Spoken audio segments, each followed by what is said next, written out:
Selamat datang di podcast Latsar. Assalamualaikum warahmatullahi wabarakatuh. Sebelumnya saya akan memperkenalkan diri. Nama saya Anton Setiawan, peserta Latsar CPNS tahun 2022 dari angkatan 6, kelompok 4. Dan rekan saya yaitu Kak Rosa. Silakan Kak Rosa memperkenalkan diri. Halo rekan-rekan, saya Rosalinda Kurniawan Sunur, peserta Latsar CPNS tahun 2022 dari angkatan 6 kelompok 4. Pada kesempatan kali ini, kita akan berdiskusi mengenai akuntabel. Dalam banyak hal, kata akuntabilitas sering disamakan dengan responsibilitas atau tanggung jawab. Namun, pada dasarnya, kedua konsep tersebut memiliki arti yang berbeda. Responsibilitas adalah kewajiban untuk bertanggung jawab yang berangkat dari moral individu. Sedangkan akuntabilitas adalah kewajiban untuk bertanggung jawab kepada seseorang atau organisasi yang memberikan amanat. Menurut Kak Rosa, apa sih akuntabel bagi ASN itu? Baik, terima kasih atas pertanyaannya Kak Anton.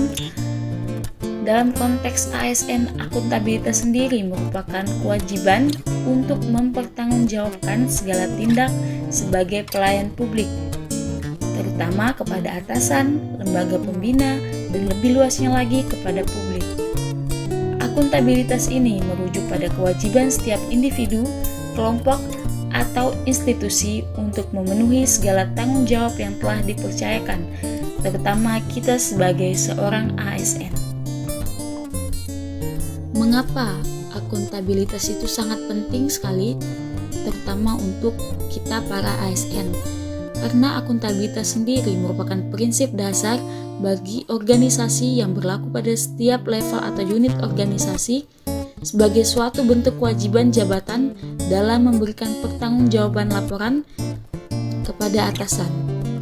Itulah mengapa akuntabilitas ini sangat penting dijalankan untuk kita, terutama sebagai ASN. Oke, terima kasih Kak Rosa atas penjelasannya. Di sini akuntabilitas memiliki 5 tingkatan. Yang pertama, ada akuntabilitas personal, yaitu nilai-nilai yang ada pada diri seseorang seperti kejujuran, integritas, moral, dan etika. Yang kedua, ada akuntabilitas individu, yaitu hubungan antara individu dan lingkungan kerja atau PNS dengan instansi. Yang ketiga, akuntabilitas kelompok, yaitu kerjasama kelompok. Yang keempat, akuntabilitas organisasi, yaitu mengacu pada pelaporan kinerja yang dicapai. Yang kelima, ada akuntabilitas stakeholder, yaitu masyarakat umum dan pengguna layanan yang memberikan masukan, saran, dan kritik terhadap kinerjanya. Dalam hal ini, akuntabilitas mempunyai prinsip. Prinsip tersebut akan dijelaskan oleh Kak Rosa. Silakan Kak Rosa. Oke, baik Kak Anton, terima kasih untuk pertanyaannya. Di sini ada pun prinsip-prinsip akuntabilitas itu sendiri. Seperti adanya komitmen dari pimpinan dan seluruh staf untuk melakukan pengelolaan organisasi yang memiliki nilai akuntabel. Yang kedua, merupakan sistem yang menjamin penggunaan sumber daya secara konsisten berdasarkan peraturan perundang-undangan yang berlaku. Ketiga, menunjukkan tingkat pencapaian tujuan dan sasaran yang telah ditetapkan. Yang keempat, berorientasi pada visi, misi, hasil, dan manfaat yang diperoleh dari organisasi. Yang terakhir atau yang kelima, memegang erat nilai kejujuran, transparan, objektif, dan inovatif. Nah, menurut Kak Rosa, apakah prinsip-prinsip akuntabilitas itu sudah diterapkan di dunia ASN sekarang ini? Oke, baik Anton, terima kasih untuk pertanyaannya. Di sini saya mengambil contoh di lingkungan kerja saya saja ya, supaya lebih gampang. mana sudah kurang lebih 3 bulan lah bekerja di kantor unit penyelenggara pelabuhan kelas 2 Pemako sebagai CPNS. Melihat situasi di sini kurang lebih sudah sangat bagus sekali penerapan prinsip-prinsip akuntabilitas baik pegawai maupun honornya. Salah satu contoh seperti begini. Kita itu dari kota tempat tinggal para pegawai maupun honor itu tinggalnya di kota, sedangkan kantor atau pelabuhannya itu tuh jauh. Perjalanan kurang lebih 1 jam untuk dapat sampai ke pelabuhan. Yang saya salut dari pegawai serta honorer di sini itu mereka sangat menerapkan prinsip akuntabilitas, yaitu memegang teguh tanggung jawab dari atasan langsung.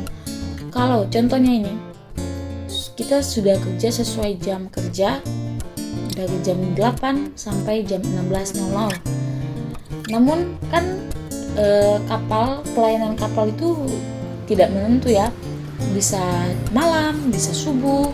Nah, para petugas, pegawai maupun honorer di sini tuh tetap, contohnya kapal Pelni ya, masuk sandar jam 12 malam, tetap itu selesai, tetap ngantornya dari jam 8 pagi sampai 16.00. Tapi nanti malam mereka tetap bekerja untuk petugas-petugas yang telah ditunjuk mempunyai shift pada jam tersebut. Nah, nanti jam 12 sebelum kapal sandar mereka sudah di pelabuhan untuk pelayanan kapal tersebut. Jadi termasuk totalitas juga untuk bekerja ya. Seperti itu. Jadi penerapan prinsip-prinsip akuntabilitas tersebut sudah sangat bagus diterapkan di sini, kantor di sini, dengan melihat kondisi yang ada. Walaupun perjalanannya jauh, memakan waktu yang lama, tetapi mereka tetap berpegang pada prinsip-prinsip akuntabilitas itu tersebut. Baik Anton, sekian penjelasan dari saya. Terima kasih untuk kesempatannya. Nah, ini kan Kak Rosa mengambil contoh penerapan dari rekan kerja pada kantor penempatan sekarang. Kalau dari Kak Rosa sendiri, nilai-nilai akuntabel yang sudah Kak Rosa terapkan pada lingkungan kerja apa saja? Kalau membicarakan tentang apakah sudah diterapkan nilai-nilai tersebut, itu kayaknya kurang pas ya kalau kita tidak bicara contohnya. Jadi di sini saya kasih contoh kecil yang saya alami, yang menurut saya itu merupakan suatu bentuk akuntabilitas sebagai ASN. Jadi kebetulan sekali pas kemarin hari Minggu ada jadwal kapal penumpang yang masuk Tata Melau. Nah, di jadwal dia masuknya jam 7.00 pagi waktu Indonesia Timur ya di sini. Namun itu kan kita sudah ada shiftnya masing-masing kan jadwalnya. Nah, kebetulan petugas yang menangani pelayanan kapal pada shift ini tidak bisa hadir karena ada halangan anaknya sakit.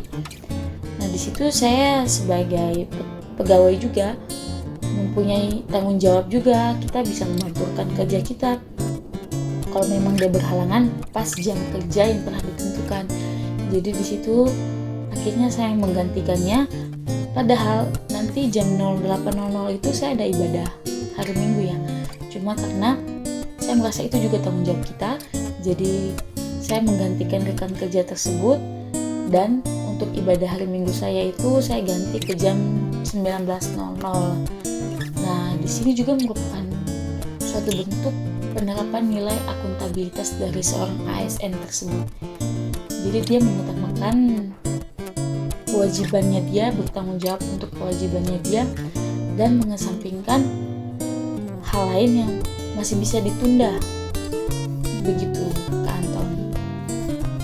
Sekian dari saya kembalikan kepada Kak Anton. Terima kasih.